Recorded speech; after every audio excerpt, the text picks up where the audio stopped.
지금 이 숫자 하나를 꼭 보셔야 합니다. 132만 9천 원. 2026년부터 국민연금 개혁이 시행됐고 보험료율은 올라가고 소득 대체율도 올라갔습니다. 그런데 평균 소득으로 40년을 꼬박 가입한 사람의 예시를 보겠습니다. 개혁 뒤 첫 해 연금액이 월 132만 9천 원이라는 계산이 나옵니다. 국민연금이 바뀌었습니다. 국민연금 보험료가 오릅니다. 국민연금 소득 대체율도 바뀝니다.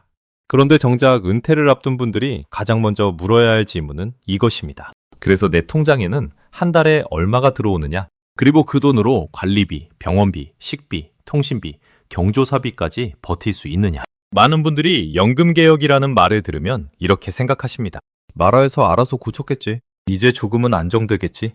더 내는 만큼 더 받을 수 있겠지. 틀린 말은 아닙니다.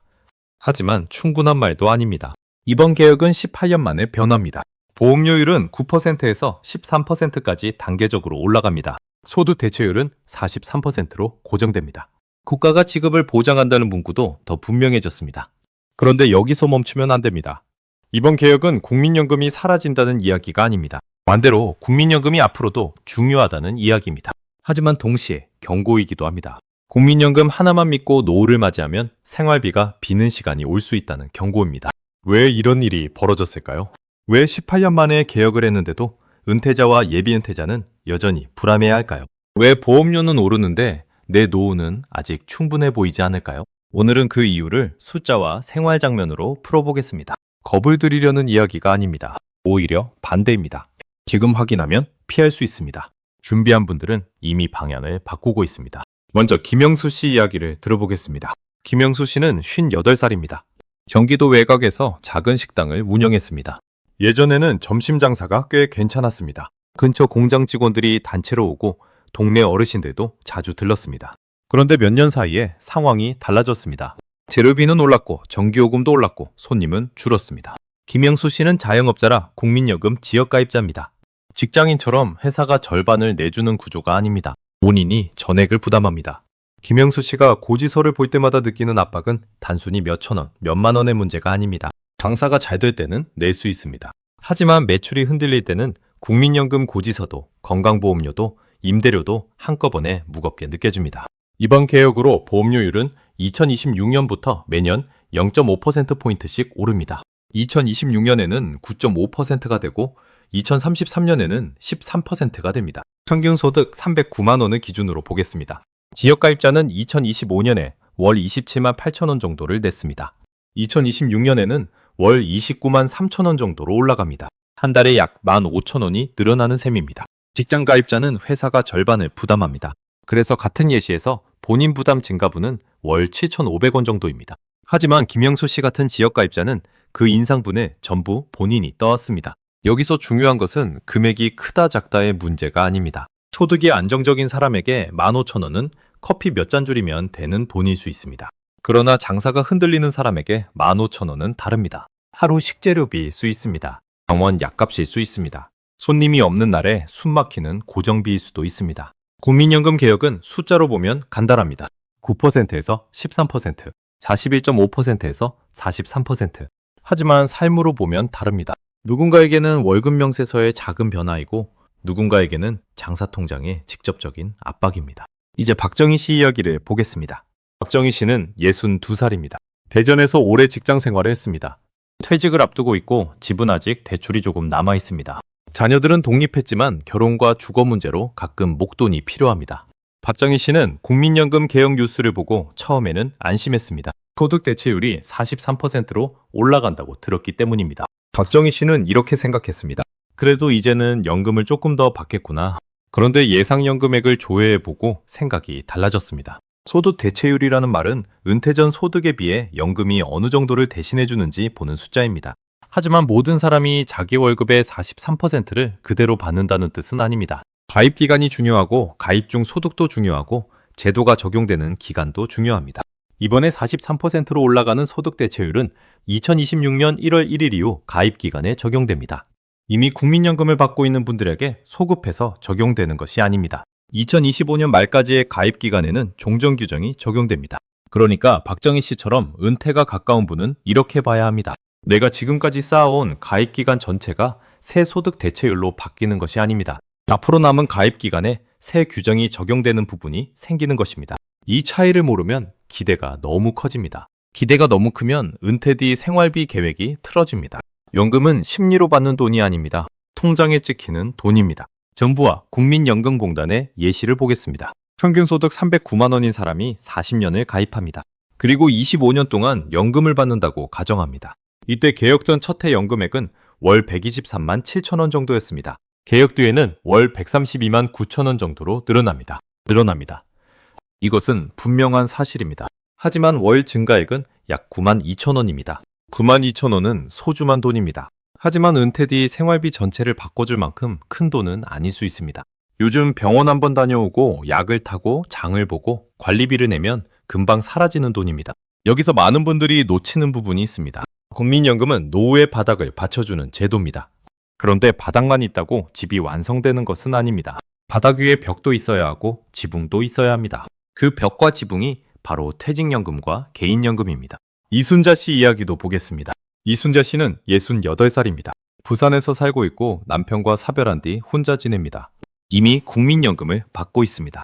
젊을 때는 작은 봉제 공장에서 일했고 중간중간 일을 쉬었던 기간도 있었습니다. 이순자 씨는 이번 개혁 소식을 듣고 주변 사람에게 물었습니다. 나도 연금이 43%로 오르는 거야. 하지만 이미 국민연금을 받고 있는 기존 수급자에게는 이번 소득 대체율 인상이 소급 적용되지 않습니다. 이순자 씨가 실제로 체감하는 문제는 제도 문구보다 생활비입니다. 관리비가 오릅니다. 병원에 가는 횟수가 늘어납니다. 식재료 값이 예전 같지 않습니다. 손주에게 용돈을 주고 싶은 마음은 그대로인데 통장 잔고는 더 조심스럽게 봐야 합니다. 이순자 씨에게 중요한 질문은 이것입니다. 새 제도가 얼마나 좋아졌느냐가 아니라 내 연금과 내 지출이 앞으로 몇 년을 버틸 수 있느냐입니다. 이제 큰 구조를 보겠습니다. 국민연금 개혁의 핵심은 두 가지입니다. 더 내고 조금 더 받는 구조입니다. 보험료율은 올라갑니다. 소득 대체율도 올라갑니다. 고가 지급 보장도 법에 더 분명히 적혔습니다. 출산 크레딧과 군복무 크레딧도 확대됐습니다. 저소득 지역 가입자 보험료 지원도 넓어집니다. 이런 변화는 분명히 의미가 있습니다. 하지만 이번 개혁은 숫자를 조정하는 개혁입니다. 어려운 말로는 모수개혁이라고 합니다. 모수개혁이란 집에 뼈대는 그대로 두고 보험료율, 소득 대체율, 수급 연령 같은 숫자를 고치는 방식입니다. 반대로 구조개혁은 집의 구조 자체를 다시 보는 것입니다. 국민연금만 볼 것이 아니라 기초연금, 퇴직연금, 개인연금까지 어떻게 나눠만 맡을지 정하는 일입니다.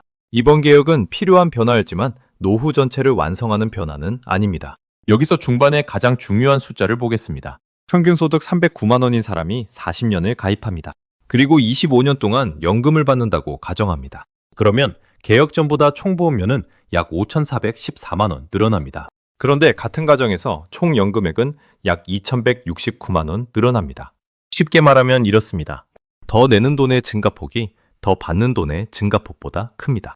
이 표현만 떼어놓고 보면 억울하게 들릴 수 있습니다. 하지만 국민연금은 은행적금처럼 내가 낸 돈만 그대로 돌려받는 상품이 아닙니다. 오래 사는 위험을 나눕니다. 소득이 낮은 사람의 노후를 함께 받쳐줍니다. 세대가 서로 이어지는 공적 제도입니다. 그래서 국민연금을 단순히 손익계산서로만 보면 안 됩니다. 동시에 반대로 국민연금이 공적 제도라는 이유만으로 내 노후 계산을 대충 해도 되는 것도 아닙니다. 이 두 가지를 같이 보셔야 합니다. 국민연금은 필요합니다. 그러나 국민연금만으로는 부족합니다.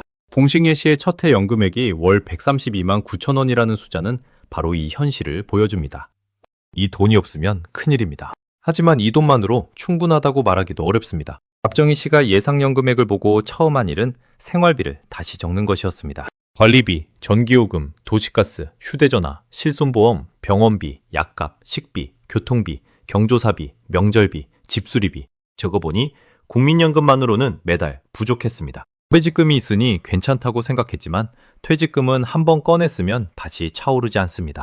특히 퇴직 직후 몇 년 동안 큰 돈을 빨리 쓰면 정작 70대 중반 이후에 현금 흐름이 약해집니다. 노후에서 무서운 것은 돈이 한 번에 사라지는 일이 아닙니다. 매달 조금씩 비는 일입니다. 처음에는 10만 원이 부족합니다. 다음에는 20만 원이 부족합니다. 어느 달에는 병원비 때문에 50만 원이 부족합니다. 그러다 보면 예금이 조금씩 줄고 퇴직금이 줄고 마음이 좁아집니다. 이것이 노후 빈곤의 시작입니다. 통계청과 국가통계연구원의 자료를 보겠습니다. 2023년 기준 66살 이상 은퇴 연령 인구의 상대적 빈곤율은 39.8%입니다. 상대적 빈곤율이라는 말은 어렵게 들립니다. 쉽게 말하면 사회 전체의 중간 소득의 절반에도 못 미치는 소득으로 살아가는 사람이 얼마나 되는지 보는 지표입니다. 즉, 노인 빈곤은 일부 극단적인 사례만의 이야기가 아닙니다. 주변에서 조용히 벌어지는 현실입니다. 겉으로는 집이 있습니다. 자녀도 있습니다. 예전 직장 이야기도 있습니다. 하지만 매달 쓸 현금이 부족하면 생활은 빠르게 위축됩니다. 김영수 씨는 식당을 정리할까 고민했습니다. 권리금은 예전 같지 않고 가게를 접어도 남는 돈이 많지 않습니다. 국민연금은 계속 납부해야 할지 잠시 납부 예외를 신청해야 할지 헷갈립니다. 이순자 씨는 병원 예약을 미루기 시작했습니다. 큰 병이 아니라면 조금 참아보자는 생각이 먼저 듭니다. 자녀에게 말하고 싶지 않습니다. 자녀도 살기 빠듯하다는 걸 알기 때문입니다. 박정희 씨는 퇴직금을 어떻게 둘지 고민합니다. 예금에만 둘지 판단이 서지 않습니다. 퇴직연금 계좌에서 연금으로 나눠받을지도 고민합니다. IRP를 활용할지 연금저축을 더 넣을지도 판단이 서지 않습니다. 이 세 사람의 걱정은 서로 다릅니다. 하지만 뿌리는 같습니다. 노후는 월급이 끊긴 뒤에도 지출은 계속되는 시간입니다. 그리고 그 시간을 버티려면 한 줄짜리 연금이 아니라 여러 줄의 현금 흐름이 필요합니다. 여기서 많은 분들이 가장 많이 하시는 실수가 있습니다. 퇴직금을 큰 통장으로 생각하는 것입니다. 퇴직금은 큰 돈처럼 보입니다. 그런데 노후에서는 큰 돈보다 더 중요한 것이 매달 들어오는 돈입니다. 퇴직금 3천만 원, 5천만 원, 1억 원이 있어도 계획 없이 쓰면 빠르게 줄어듭니다. 반대로 큰 돈이 아주 많지 않아도 매달 들어오는 돈줄을 잘 나누면 훨씬 오래 버틸 수 있습니다. 그래서 연금을 세 층으로 보셔야 합니다. 첫 번째 층은 국민연금입니다. 나라가 운영하는 공적 연금입니다. 노후의 가장 기본 바닥입니다. 두 번째 층은 퇴직연금입니다. 회사에서 쌓아준 퇴직급여를 연금처럼 활용하는 층입니다. 확정급여형, 확정기여형, IRP 같은 이름이 나옵니다. 하지만 핵심은 간단합니다. 퇴직금을 한 번에 써버리지 않는 것입니다. 노후 현금 흐름으로 바꾸는 것입니다. 세 번째 층은 개인연금입니다. 연금저축과 IRP처럼 본인이 준비하는 돈입니다. 세액공제라는 장점도 있지만 더 중요한 것은 노후에 쓸 돈을 따로 떼어 오래 유지하는 습관입니다. 최층 연금 구조는 어려운 이론이 아닙니다. 집으로 비유하면 이렇습니다. 국민연금은 바닥입니다. 퇴직연금은 벽입니다. 개인연금은 지붕입니다. 바닥만 있으면 비를 맞습니다. 벽만 있어도 바람이 들어옵니다. 지붕만 떠 있을 수도 없습니다. 세 가지가 같이 있어야 노후가 집처럼 버팁니다. 그렇다면 지금 무엇부터 해야 할까요? 첫째, 국민연금 예상 수령액을 직접 조회하셔야 합니다. 대충 얼마 받겠지? 라고 생각하면 안 됩니다. 국민연금공단 홈페이지나 모바일 앱에서 예상 연금액을 확인할 수 있습니다. 본인 인증이 필요하지만 한 번은 반드시 보셔야 합니다. 여기서 중요한 것은 숫자를 보는 데서 끝내지 않는 것입니다. 예상 수령액을 적고 현재 한 달 생활비를 적으십시오. 그리고 두 숫자의 차이를 보십시오. 예를 들어 예상 국민연금이 월 100만 원이라고 해보겠습니다. 최소 생활비가 월 200만 원이라면 매달 100만 원이 비는 구조입니다. 이 100만 원을 퇴직연금, 개인연금, 예금, 근로소득, 주택활용, 지출조정 중 어디에서 메울지 정해야 합니다. 막연한 불안은 사람을 얼어붙게 합니다. 하지만 월 부족액을 숫자로 쓰면 행동이 시작됩니다. 둘째, 퇴직연금과 IRP를 생활비 통장처럼 쓰지 말아야 합니다. 물론 살다 보면 급한 일이 생깁니다. 자녀 전세, 병원비, 주택수리, 빚정리처럼 어쩔 수 없는 상황이 있습니다. 그러나 퇴직연금 중도 인출은 정말 마지막 선택이어야 합니다. 왜냐하면 그 돈은 오늘의 돈이면서 동시에 70대와 80대의 생활비이기 때문입니다. 김영수 씨는 가게가 어려워지자 IRP에 있던 돈을 꺼내고 싶었습니다. 당장 임대료와 카드값이 급했습니다. 하지만 상담을 받고 계획을 다시 세웠습니다. 먼저 지출을 줄이기로 했습니다. 소득신고 조정 가능성도 확인하기로 했습니다. 납부 예외나 지원 제도를 알아본 뒤 마지막에 연금 계좌를 검토하기로 했습니다. 이 결정 하나가 노후를 완전히 바꾸지는 않습니다. 하지만 방향을 바꿉니다. 셋째, 세액공제는 보너스가 아니라 유지 가능한 범위에서 활용해야 합니다. 연금저축은 연 600만 원까지 세액공제 대상 한도로 설명됩니다. 퇴직연금을 포함한 연금계좌는 연 900만 원까지로 설명됩니다. 총급여 5,500만 원 이하인 경우 공제율은 15%입니다. 지방소득세를 포함하면 보통 16.5%로 이야기합니다. 그보다 소득이 높으면 12%, 지방소득세 포함 13.2%로 설명됩니다. 하지만 여기서 조심하셔야 합니다. 세금 혜택만 보고 무리하게 넣으면 안 됩니다. 연금 계좌는 오래 유지할수록 힘을 발휘합니다. 중간에 생활비가 부족해서 해지하면 세금 문제가 생길 수 있고 노후 자금 계획도 흔들립니다. 그러니 이렇게 접근하시면 좋습니다. 한 달에 10만 원이라도 오래 넣을 수 있는지 보십시오. 가능하면 20만 원, 30만 원으로 늘려보십시오. 중요한 것은 남들이 얼마 넣느냐가 아닙니다. 내가 끊기지 않고 유지할 수 있느냐입니다. 박정희 씨는 처음에 연금저축을 한 번에 크게 넣으려 했습니다. 그런데 은퇴 직전에는 현금도 필요합니다. 그래서 계획을 바꿨습니다. 먼저 비상금 통장을 따로 만들고 그 다음 연금저축과 IRP에 나눠 넣기로 했습니다. 이순자 씨는 이미 은퇴했기 때문에 새로 큰 금액을 납입하기는 어렵습니다. 대신 지출을 다시 정리했습니다. 매달 자동으로 빠져나가는 보험료, 통신비, 구독료, 경조사비 기준을 점검했습니다. 그리고 병원비는 미루지 않기로 했습니다. 노후 준비는 돈을 더 많이 버는 사람만 하는 것이 아닙니다. 새는 돈을 막는 것도 노후 준비입니다.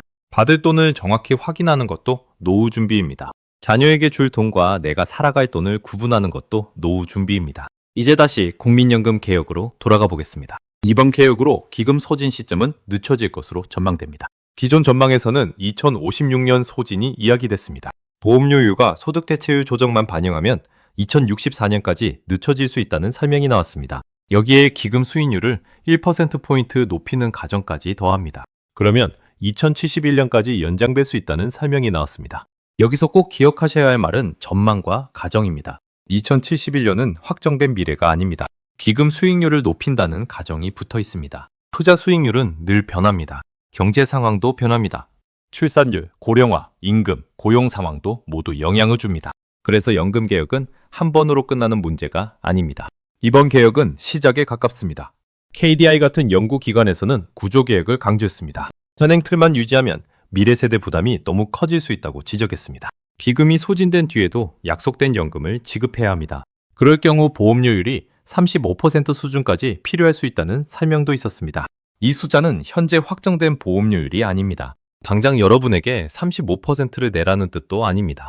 다만 구조를 바꾸지 않으면 다음 세대의 부담 논의가 계속 커질 수 있다는 경고입니다. 이 이야기를 들으면 어떤 분들은 이렇게 말씀하십니다. 그럼 국민연금은 믿을 수 없는 것 아니냐? 저는 그렇게 보지 않습니다.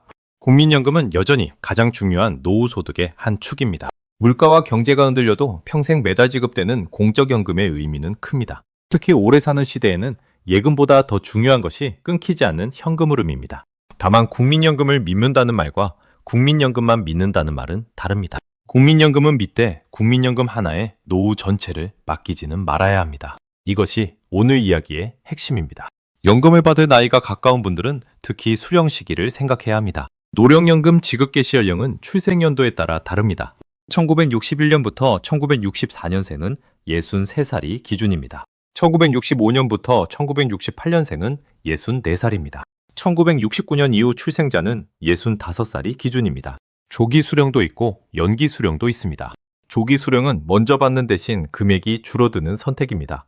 연기 수령은 늦게 받는 대신 금액이 늘어나는 선택입니다. 노령연금은 최대 5년까지 연기할 수 있습니다. 한 달 연기할 때마다 0.6%씩 더해집니다. 5년을 연기하면 36%까지 연금액이 늘어날 수 있습니다. 하지만 여기서도 단정하면 안 됩니다. 연기하면 무조건 유리합니다. 이렇게 말할 수 없습니다. 건강 상태가 중요합니다. 다른 소득이 있는지가 중요합니다. 배우자 상황도 중요합니다. 건강보험료나 기초연금에 미치는 영향도 살펴야 합니다. 박정희 씨는 연기 수령을 고민했습니다. 퇴직 후에도 몇 년은 계약직으로 일할 수 있을 것 같았기 때문입니다. 하지만 무작정 연기하지는 않기로 했습니다. 부부의 생활비를 봐야 합니다. 건강 상태와 남은 대출도 봐야 합니다. 배우자의 연금 여부도 함께 계산하기로 했습니다. 김영수 씨는 다릅니다. 장사가 불안정하고 현금 흐름이 약합니다. 이런 경우에는 연기 수령보다 당장 현금 흐름이 더 중요할 수 있습니다. 이순자 씨는 이미 받고 있습니다. 이분에게 중요한 것은 수령 시기보다 지출 관리와 추가 소득 가능성입니다. 동네 복지관 프로그램, 공공일자리, 건강 상태에 맞는 짧은 근로, 주거비 절감 같은 현실적인 방법이 더 직접적입니다. 연금 전략은 사람마다 다릅니다. 그래서 남의 정답을 따라하면 안 됩니다. 내 숫자를 봐야 합니다. 여기서 꼭 피해야 할 표현이 있습니다. 나이가 들었으니 이제 어쩔 수 없다. 절대 그렇지 않습니다. 50대는 아직 가입기간과 개인연금을 손볼 시간이 있습니다. 60대는 수령 시기와 퇴직금 사용 순서를 조정할 수 있습니다. 70대도 지출구조와 복지제도, 주거비, 의료비 대응을 정리할 수 있습니다. 늦지 않았습니다. 다만 미루면 선택지가 줄어듭니다. 오늘 이 영상을 보신 뒤에는 세 가지만 확인하시면 됩니다. 첫째, 내 국민연금 예상 수령액입니다. 둘째, 내 한 달 최소 생활비입니다. 셋째, 그 차이를 메울 두 번째 돈줄과 세 번째 돈줄입니다. 두 번째 돈줄은 퇴직연금일 수 있습니다. 개인연금일 수 있습니다. 예금이자일 수 있습니다. 작은 근로소득일 수도 있습니다. 주택을 활용한 현금흐름일 수도 있습니다. 중요한 것은 이름이 아닙니다. 매달 들어오는 구조가 있느냐입니다. 박정희 씨는 예상연 금액을 확인한 뒤 퇴직금을 한 번에 쓰지 않기로 했습니다. 일부는 비상금으로 두고 일부는 연금 형태로 나눠받을 방법을 알아보기로 했습니다. 자녀에게 도와줄 돈도 한도를 정했습니다. 마음은 아프지만 본인의 노후가 무너지면 자녀에게도 더 큰 부담이 된다는 사실을 받아들였습니다. 김영수 씨는 소득이 줄어든 상황을 국민연금공단에 상담하기로 했습니다. 무조건 체납하는 대신 소득 변경 신청이나 납부 예외 가능성, 저소득 지역가입자 지원을 확인하기로 했습니다. 그리고 가게를 계속할지 접을지도 감정이 아니라 숫자로 판단하기로 했습니다. 이순자 씨는 병원비를 미루지 않기로 했습니다. 대신 통신비와 보험을 정리하고 매달 현금 흐름표를 만들기로 했습니다. 작은 변화지만 통장 잔고를 보는 마음이 달라졌습니다. 이 세 사람에게 공통점이 있습니다. 큰 돈을 갑자기 만든 것이 아닙니다. 현실을 숫자로 본 것입니다. 연금은 감정으로 준비하면 늦습니다. 숫자로 준비하면 길이 보입니다. 그렇다고 숫자만 보는 것도 아닙니다. 노후는 돈만의 문제가 아니기 때문입니다. 건강, 가족, 집, 일, 관계가 함께 움직입니다. 돈이 부족하면 관계가 예민해집니다. 병원비가 부담되면 건강을 미룹니다. 건강을 미루면 더 큰 돈이 나갑니다. 그래서 노후 준비는 통장만 챙기는 일이 아니라 삶의 순서를 다시 정하는 일입니다. 국민연금 개혁은 우리에게 한 가지 메시지를 줍니다. 나라의 제도도 버티기 위해 바뀌고 있습니다. 그렇다면 개인의 노후 계획도 바뀌어야 합니다. 과거에는 집 한 채, 퇴직금, 국민연금이면 어느 정도 된다고 생각했습니다. 하지만 지금은 다릅니다. 집은 있어도 현금이 부족할 수 있습니다. 퇴직금은 있어도 오래 버티지 못할 수 있습니다. 국민연금은 있어도 생활비 전부를 감당하기 어렵습니다. 그러니 기준을 바꿔야 합니다. 내 자산이 얼마냐보다 매달 얼마가 들어오느냐, 내 집값이 얼마냐보다 그 집을 유지하는 비용이 얼마냐, 내 퇴직금이 얼마냐보다 그 돈이 몇 년 동안 나를 지켜줄 수 있느냐, 이 질문으로 바꾸셔야 합니다. 그리고 가족과도 이야기해야 합니다. 부모 세대는 자녀에게 부담 주기 싫어합니다. 자녀 세대도 부모에게 죄송해야 합니다. 그래서 돈 이야기를 피합니다. 하지만 피한다고 문제가 사라지지 않습니다. 부모가 얼마를 받을 수 있는지 미리 봐야 합니다. 매달 얼마가 부족한지도 봐야 합니다. 병원비가 생기면 어떻게 할지 정해야 합니다. 집수리비는 누가 부담할지도 정해야 합니다. 명절과 경조사비는 어느 정도로 할지도 미리 이야기해야 합니다. 이것은 서운한 이야기가 아닙니다. 가족을 지키는 이야기입니다. 특히 자녀에게 큰 돈을 도와주려는 분들은 한 번 더 멈추셔야 합니다. 자녀를 도와주는 마음은 이해합니다. 하지만 노후 자금을 크게 꺼내면 나중에 부모와 자녀 모두 힘들어질 수 있습니다. 자녀에게 줄 돈은 여유 자금에서 나가야 합니다. 노후 생활비에서 나가면 안 됩니다. 이 원칙 하나만 지켜도 많은 위기를 줄일 수 있습니다. 국민연금은 앞으로도 계속 논의될 것입니다. 보험료율이 충분한지 논의가 이어질 수 있습니다. 기금 수익률을 어떻게 높일지도 논의될 수 있습니다. 기초연금과 어떻게 연결할지도 중요합니다. 퇴직연금과 개인연금을 어떻게 키울지도 남아 있습니다. 수급 연령을 더 조정할지에 대한 논의도 이어질 수 있습니다. 하지만 제도 논의가 끝날 때까지 기다릴 수는 없습니다. 내 은퇴는 정치 일정에 맞춰 오지 않습니다. 내 병원비는 국회 회의 일정에 맞춰 생기지 않습니다. 내 생활비는 매달 빠져나갑니다. 그래서 지금 해야 합니다. 오늘 가장 중요한 한 문자는 이것입니다. 국민연금은 노후의 전부가 아니라 노후 현금 흐름의 첫 번째 기둥입니다. 첫 번째 기둥은 반드시 필요합니다. 하지만 기둥 하나로 집은 서지 않습니다. 퇴직연금이라는 두 번째 기둥, 개인연금과 예금, 작은 소득이라는 세 번째 기둥을 함께 세워야 합니다. 지금 당장 확인할 것은 세 가지입니다. 내 국민연금 예상 수령액, 내 한 달 최소 생활비, 그리고 부족한 금액을 메울 두 번째 돈줄. 이 세 가지를 종이에 적어 보십시오. 휴대전화 메모장에 적어도 좋습니다. 배우자와 함께 적어도 좋습니다. 혼자 사시는 분은 믿을 만한 가족이나 상담 창구와 함께 봐도 좋습니다. 여기서 한 가지를 더 권해드리고 싶습니다. 연금 점검은 한 번에 끝내는 숙제가 아닙니다. 매년 한 번은 다시 봐야 합니다. 소득이 바뀌고 건강이 바뀌고 가족 상황이 바뀌고 집의 유지비도 바뀝니다. 작년에 괜찮았던 계획이 올해는 맞지 않을 수 있습니다. 특히 은퇴를 앞둔 50대 후반과 60대 초반이라면 앞으로 5년을 아주 중요하게 보셔야 합니다. 이 시기는 월급이 끊기기 전 마지막 정리 기간입니다. 보험을 줄일지 확인해야 합니다. 대출을 먼저 갚을지도 봐야 합니다. 퇴직금을 어떻게 받을지도 정해야 합니다. 국민연금을 언제 시작할지도 봐야 합니다. 부부가 같이 받을 돈은 얼마인지 확인해야 합니다. 5년이 짧아 보이지만 노후 계획에서는 매우 긴 시간입니다. 매달 10만 원에 새는 돈을 줄이면 1년에 120만 원입니다. 5년이면 600만 원입니다. 여기에 불필요한 보험료도 조정합니다. 쓰지 않는 구독료도 봅니다. 과한 통신비도 줄입니다. 습관처럼 나가는 경조사비까지 조정하면 생각보다 큰 돈이 됩니다. 반대로 5년을 그냥 보내면 은퇴 뒤에는 선택지가 줄어듭니다. 그때는 줄이고 싶어도 줄일 항목이 많지 않습니다. 일하고 싶어도 몸이 따라주지 않을 수 있습니다. 그러니 지금 아직 움직일 수 있을 때 숫자를 정리해야 합니다. 부부가 함께 사는 분들은 서로의 연금을 따로 보지 말고 합쳐서 보셔야 합니다. 남편의 국민연금을 적어보십시오. 아내의 국민연금도 적어보십시오. 퇴직연금, 개인연금, 예금도 적어보십시오. 주택 관련 비용까지 한 장에 적어보십시오. 누가 먼저 아플지, 누가 더 오래 살지는 아무도 모릅니다. 그래서 한 사람 기준이 아니라 부부의 생애 현금 흐름으로 봐야 합니다.